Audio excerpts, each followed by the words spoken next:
Hello everyone, Assalamu alaikum, peace be upon you. Today we are going to learn how to increase your React Native application protection against man-in-the-middle attack. To increase your application protection against man-in-the-middle attack, you should use SSL Pinning. So for that, we are using Expo, so we should use this package, React Native SSL Public Key Pinning. So we will just add a few lines of code in the application, and now on, every request sent from the application anywhere will be SSL pinned for security. So let's click on this button. Before we install any package, we should click on this button, Analyze Security with Socket, and open in a new tab. And as we can see here, supply chain security is high, the app is secure, quality is high, maintenance is high, and license is good. So we will just, so the summary is that we will add just a few lines and in the application, and from now on, every request sent from this application, from this React Native app, will be SSL pinned, and this will increase the protection against man-in-the-middle attack. So this is the package, and we can see here a list of public key hashes, as we can see here. So how do we get these hashes? First of all, how do we get these public keys? So first of all, we have to specify where are we going to send the request. For example, we are going to send the requests to google.com.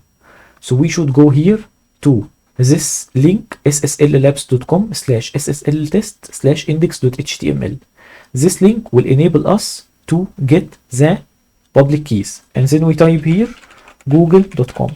That is the location that we are going to send the requests to. And then we hit submit. And then we open this link in a new tab. We will get here bin SHA.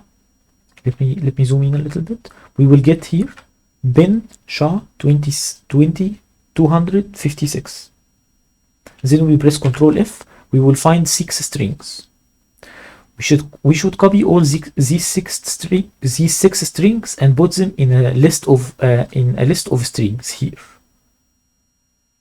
So this is how to get the public keys before we start. Again, before we start, we should get the public keys of the targets that we are going to send the requests to.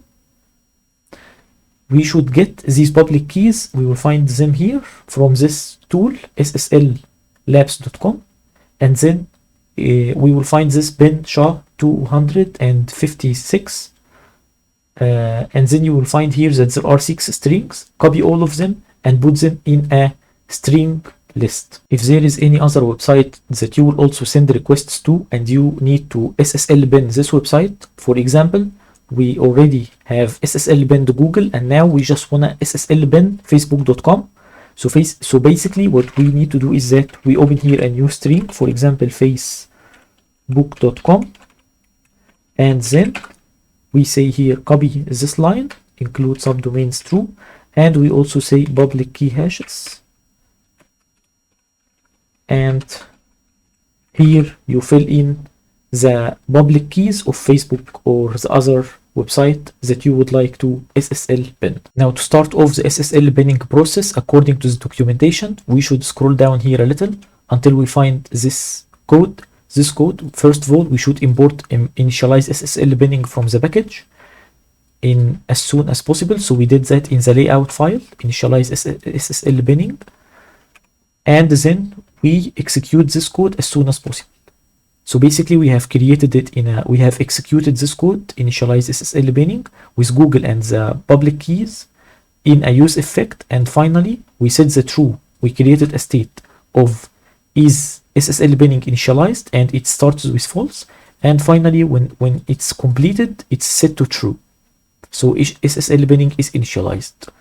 While it's loading, just display an activity indicator. Other than that, just continue with displaying the application. And here we will send a request to google.com, which is the SSL pinned website. We will send a request to google.com. If the request was successful, then just console.log success. Other than that, console.log that there was an error. So let's take a look at what happens. So we will try to send a request to Google. If the request was successful, then SSL pinning works. If it's not, then SSL pinning failed. So when we click on this button, the request will be sent. and as we can see here, it console logged success. Now, how do we know that SSL pinning is really working? So basically, what we should do is that let's comment these public keys and replace them with a fake public key. So we say here A, B, C, D, E, F, G. This is a fake public key. So now let's try to run the app. This will cause an error. So this line will be executed instead.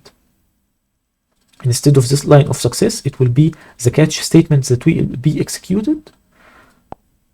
And as we can see here, type error network request failed. I hope you found this video to be helpful, and try to apply SSL pinning in your React Native app. It won't cost a few lines of code, but it will increase the security of your application and prevent and reduce SSL and reduce man-in-the-middle attacks against your application. I hope you found this video to be helpful. Thanks a lot. Assalamu alaikum.